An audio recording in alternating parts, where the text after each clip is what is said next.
So last fall, I found myself in a position that I never thought that I would be in. I had gotten so far into darkness that the things that characterized my life, drinking an entire bottle of wine and getting drunk just for the heck of it because I was so upset and hopeless. Stealing my mom's phone, pretending to be her and texting conversations. Just binging out of anger and frustration with God for no reason. Sinning in any and every way that I could ever think of because I was angry and upset at God, and that was the only way that I could think of that would hurt him more than it hurt me, or so I supposed. So that kind of marks what last fall looked like for me. I was angry at God and I was frustrated and I wanted to make my anger known. And as a result, I was just incredibly hopeless. I was suicidal. I got to the point where I drank pesticides, trying to do away with myself, trying to kill myself. And every day I just thought of ways that I could think of to kill myself. And I landed myself in a mental hospital for an entire month. And now I wasn't always like that. In high school and college, I was the poster child of success, or perceived success. I understood the gospel. I thought that I knew the Lord. It turns out that I didn't really know his character very well. And I was a high achiever in school. I was a high achiever in athletics. Everyone looked at me and thought that I'd be the next one to really change the world, to do something incredible. And here I am, a few months after I graduate college, and I just am a complete basket case. So I began to really just see God as this harsh taskmaster who was never pleased with what I did, who didn't delight in me, who didn't love me, who didn't care about my needs or concerns. Honestly, it just was a monstrous vision of God that I had.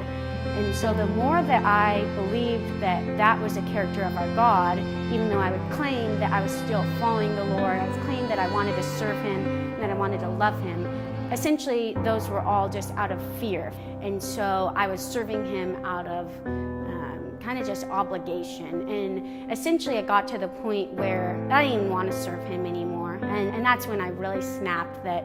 And every single day I would wake up and I would have condemning thoughts just taunting me. There was never one moment of peace in my brain. It was just constant condemnation, constant paranoia, constant anxiety, and constant fear and dread. I would go to bed at night and I wouldn't even get any relief from the terror that was within my soul. The devil visited me in my dreams, and I had dreams of crawling through the flames of hell. I had nights where I woke up covered in sweat because of the terror that the enemy had me in. So while I was in the mental hospital, they tried pumping me full of medication, doing the typical worldly things. All along, I knew that it was spiritual. I just didn't know how to get out of it. I didn't really understand how I had gotten myself into that darkness in the first place. And so they checked me into a mental hospital. I began to take antidepressant meds, anti-anxiety meds, and they constantly increased my dose. And it wasn't helping at all. It was making me actually worse, arguably, because I felt even more numb to everything, to life itself while I was in there. And so in that season, I had a friend who gets discipled by a guy who's really well versed in bringing people out of spiritual bondage and bringing them back into the light, showing them the truth of who God is, who his character is, his love and his power and his desire, his heart for people. And this man and my pastor from church in Kansas City came to visit me in the hospital, and that was the first time that I ever met him. And so they came in and they immediately started ministering to me about the love of God. That was the first thing that they spoke to me on, is knowing the love of God and the character of God and his heart for me. And it seemed like I was really picking up on what they were saying, and they left hopeful that I was going to get out of that I was well on my way to recovery. But once they left, instead of humbly submitting and receiving this vision of God that they had perfectly laid out to me and shown me in the scriptures that is who God is, I went back to my sick, twisted, mangled up view of this monstrous God that I had created in my own brain with the help of Satan. And I was back in darkness almost immediately.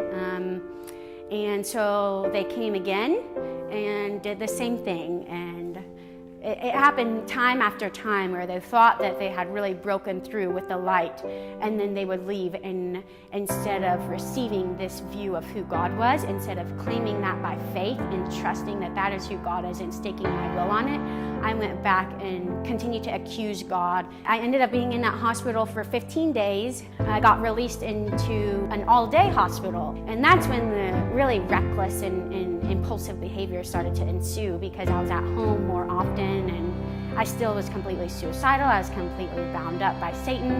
And so I actually had this massive text-a-thon with the pastor that was helping me from Manhattan, and I would spew out all this anger and these accusations and this darkness that was going on in my own mind and my heart and my crippled soul, and he would be trying to counteract that with the truth of God's word, the truth of God's character, the truth of his love, and it just went on and on. I got checked into another inpatient hospital because I said that I was going to drink chemicals again. I made threats that I was just going to go home and kill myself, as I had been doing almost every day for the past 2.5 months. And the hospital said, Sophia, you can't go home today because you texted someone and told them you were going to kill yourself and we're scared about you. It was the lowest season of my life. And so I was in there for another week, and I came out of that hospital, and the pastor from Manhattan had texted me, and immediately I was angry, and I flashed back at him and said all these things that I was irritated and mad and frustrated at. And at this point, it was kind of his last effort that he was going to send me to someone who was more well-versed in spiritual warfare, a more possibly effective minister. He hadn't given up on believing that God could save me, but he didn't know if he was going to be the person to do it. And he asked me why I was so angry at God. I didn't know that I was angry at God during that entire season, and so I immediately brushed it off. I said, no, I'm not angry at God. That's not possibly it. And he said, no, I really think that you are, kind of just saying that a curse without a cause cannot land. And so essentially that's saying that if the enemy is pounding you, if the enemy has you in his grasp, that you have opened the door somehow for Satan and his demonic powers to come in and rip you apart. And so I said, okay, fine, I'll go on a walk and I'll think about it. I'll see if I'm angry at God. And so immediately I go out and I walk, and I'm just thinking about it. Okay, God, am I angry at you? And if so, how? And it was just like all of this garbage, this nasty, rotting filth came up out of me in that moment. All of the ways that I was angry at God, where I thought that he did something that he shouldn't have done, or he didn't do something that he should have done, and all of these wrong views of who I thought that he was, that he was harsh, that he was demanding, that he was stern, that he wasn't gracious, that he wasn't kind, that he wasn't good. And when I realized that that had been in me, that all that festering filth had been in there and it was exposed to the surface, I was appalled. I was disgusted. I recognized it for what it was. The pastor from Manhattan kind of guided me in bringing me to the story of Job. And Job was a similar character in the Old Testament who thought that he knew God, who thought that he knew God's character. He thought that he was serving him faithfully. And God came in and turned up the heat in his life, and took a lot of things away, and there was some hardship, but God was just trying to teach Job who he truly was. And instead of humbly submitting to that and allowing God to teach him and show him who he was, Job got angry at God. Job accused him of perverting justice. Job accused him of abandoning him. Job accused him of forsaking him. You name it, Job probably accused God of doing it, and I realized that's what I had been doing. God had allowed me to go into some trials to show me that I didn't really know who he was, that I didn't know his character, and he wanted to invite me into a process of getting to know his character, but instead of humbly submitting to that and allowing him to teach me and allowing him to show me, I went straight to just anger and accusation and pity and everything. When I recognized that and when he spoke that to me, I just did as Job did. He laid out an example in the Old Testament, and I just covered my mouth and realized, okay, God, like, I realize that I've been telling you who you are and accusing you of all these things. I'm done telling you who you are. Now you tell me who you are. I had a vision of me picking up my brain with its twisted, convoluted, perverted vision of God that I had and putting it on a shelf, and picking up a new brain, just a clean, fresh slate, and putting it in my head. I also envisioned myself throwing all of my anger and my accusations into the depths of the sea and being done with it.